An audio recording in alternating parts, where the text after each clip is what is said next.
fromage. Communément appelé wangashi, est un type de fromage d'Afrique de l'Ouest fait à base de lait de vache et est couramment fabriqué par les Peuls dans le nord du Bénin. Il est vendu en abondance, surtout à Parakou, l'une des villes du nord Bénin. De ces divers noms, wangashi dans les langues Zarma et Dengdi, Wara en langue Nago et Gassaru en langue Bariba. Dans le sud du Bénin, les habitants l'appellent amon. De sa texture relativement douce, elle est fréquemment utilisée en cuisine comme bon nombre de protéines et produits d'origine animale. Répandue dans presque toutes les villes du nord Bénin, les sudistes, eux aussi, se sont imprégnés dans la fabrication du fromage. Pour en savoir plus, nous nous sommes rendus à Atiémé, l'une des communes du sud du Bénin, qui s'est aussi spécialisée dans la fabrication du fromage blanc. Une fois dans ces villages, les habitants d'un accueil chaleureux nous ont conduits tout d'abord dans l'une des faibles d'État de Kpenou, où nous avons suivi les étapes de la traite du lait qui nous servira plus tard pour la fabrication du fromage. Le chef des lieux nous explique un peu plus dans les détails les différentes étapes pour une traite parfaite. Voilà, la traite, elle est manuelle et aussi mécanique. La ferme dispose des treilleuses mécaniques et lorsque nous voulons faire des traitements groupés qui vont nous prendre le temps pour aller au pâturage, donc on est obligé de sortir les treilleuses et réussir la traite dans ces conditions. Sinon, généralement, la traite, elle est manuelle. Ça dépend de la période dans laquelle nous nous retrouvons. Lorsque vous êtes dans une période sèche où l'alimentation se fait rare, le lait baisse significativement. Mais lorsque nous sommes en période de pluie où on a les hautes herbes, le lait monte aussi. Maintenant, lorsque vous mettez des compléments alimentaires, ça monte. Je ne sais pas si vous voyez, la quantité monte. On a fait des essais ici, on est allé jusqu'à 17 litres par vache avec des compléments alimentaires. Parce que nous avons une race qui génétiquement est préparée pour donner le lait. Donc au berceau, c'est-à-dire au Brésil, ces vaches-là donnent jusqu'à 25, 30 litres. C'est dans nos conditions ici que nous trouvons ces 17 litres-là. Maintenant, dans les conditions où ça ne va pas, il n'y a pas d'alimentation, le lait baisse jusqu'à 10, 8. Maintenant, il y a aussi l'âge de l'animal qui influence. Lorsque la mise au début, le lait ne sort pas bien. D'accord? Et aussi si elle vieillit, vous voyez, la production chute, donc jusqu'à 5 litres. Vous voyez, vous allez voir des vaches qui donnent 5 litres. Les vaches qui sont à leur pic, nous sommes à 17 litres. Voilà ce que je peux résumer. Après cette étape, le lait est conservé dans les bonbonnes en plastique, puis chargé par les femmes vers les lieux de transformation du lait en fromage.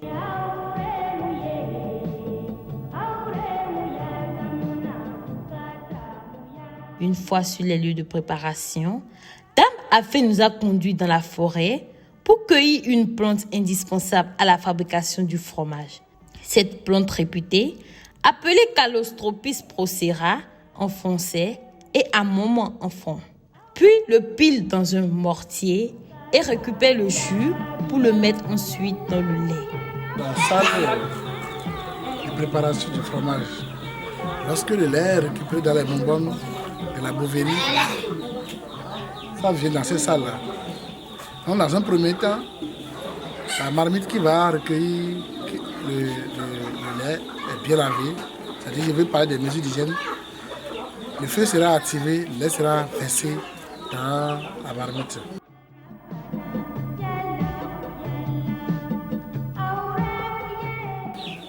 On va observer une vingtaine de minutes, le temps que le lait se chauffe. Mais bien avant, la feuille qui va nous servir à faire du fromage, qu'on appelle généralement Calotropis procera, va être pilée. Lorsqu'il finit de piler, on mélange ça avec du lait. Et quand le lait va se chauffer maintenant, on va filtrer le substrat dans le lait. Et on laisse encore pendant une trentaine de minutes dans un feu, sous un feu doux.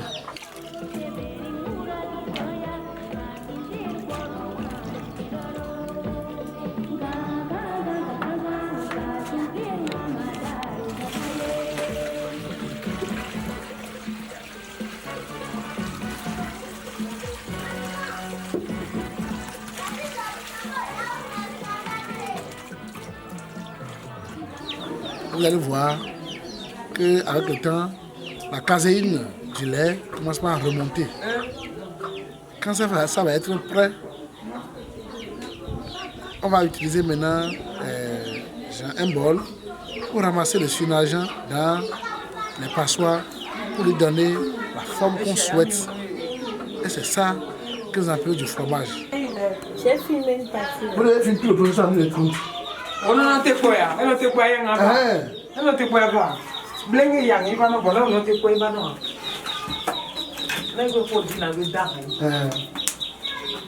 En 1h30, tu dois pouvoir terminer. Sinon, tu vas gâter le fromage. Vous voyez comment les surnageants viennent. Si vous ne prenez pas ça vite, là, ça va se gâter à nouveau. C'est ça.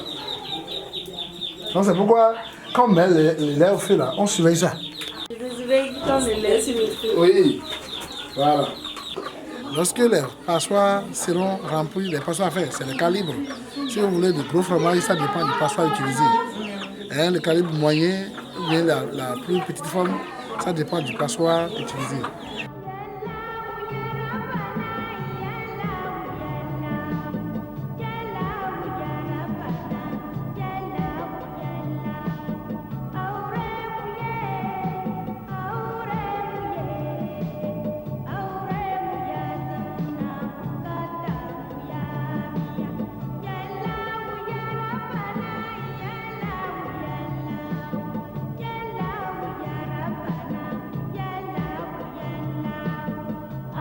Donc, lorsque les passoires sont remplis, on les expose pour que l'eau puisse quitter le fromage. Donc, l'eau va suinter jusqu'à environ 1 heure.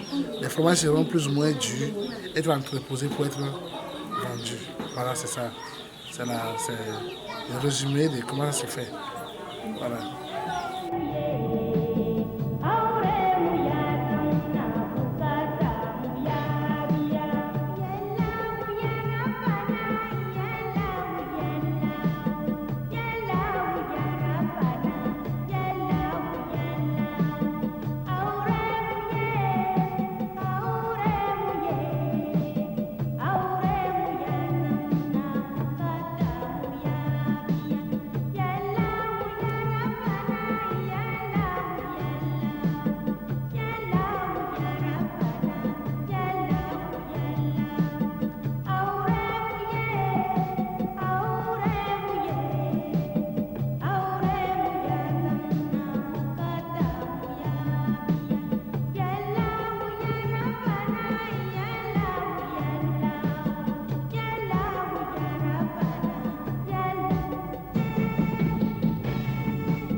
De par les investigations, le fromage possède de plusieurs avantages, dont un apport nutritionnel important en protéines d'une part.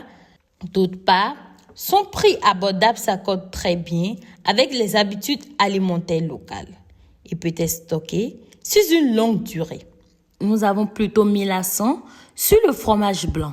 Mais qu'en est-il du fromage rouge? La couleur du fromage, j'insiste sur le fromage gassiré. C'est-à-dire le fromage obtenu à partir du lait de vache.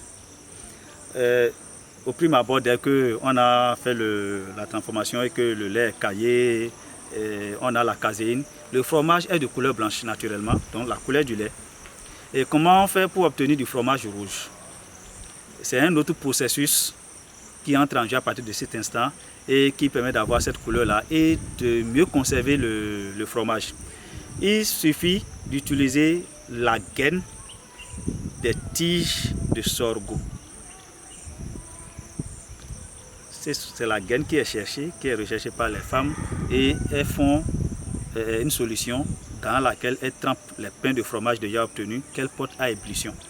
Et c'est la couleur de la gaine, là vous savez, les tiges de sorgho sont de couleur rouge. Donc c'est la couleur là qui agit sur le fromage sans toutefois le dénaturer. Donc voilà pourquoi nous avons du fromage rouge et du fromage blanc. Parlons de la commercialisation. Il est dit qu'il est préférable de vendre du lait frais que de vendre du fromage. Un spécialiste en la matière nous en parle. C'est une question délicate, mais quand on échange un peu avec les femmes, on comprend aisément qu'il est plus facile pour les femmes de vendre du lait frais que de vendre du fromage. Et un exemple terre à terre, tout à l'heure, on a vu qu'avec 60 litres de lait, on pourrait avoir maximum 15 kg de fromage. Et avec le ratio qu'à partir de 4 litres de lait, nous avons 1 kg de fromage. Le litre de lait est vendu à 250 francs ici par les femmes. Donc vous imaginez, pour avoir 1 kg de fromage, il faut 4 litres de lait, donc il faut pratiquement 1000 francs de lait. Alors que le kilo du fromage, si on doit le vendre à 1000 francs également, c'est que les femmes vont tourner à perte. Pourquoi? Elles ont utilisé du bois, elles ont utilisé les ustensiles, elles ont perdu du temps. Vous avez vu tout à l'heure, pour transformer 30 litres de lait en fromage, ça a pris pratiquement 1h30 d'horloge. Donc il y a ce coût d'opportunité là. Et quand on met tout dans la balance, on se rend compte qu'il serait plus facile de vendre du lait que de faire du fromage et de vendre. Donc si les femmes veulent faire du fromage et vendre, forcément elles doivent pouvoir tenir compte de ces différents coûts-là pour fixer le prix sur le marché. Et parlant de circuit de commercialisation, d'abord il faut dire que ici à la ferme de Kouenou, les femmes n'ont pas de difficulté à écouler leur fromage puisque elles ont des commandes depuis Cotonou.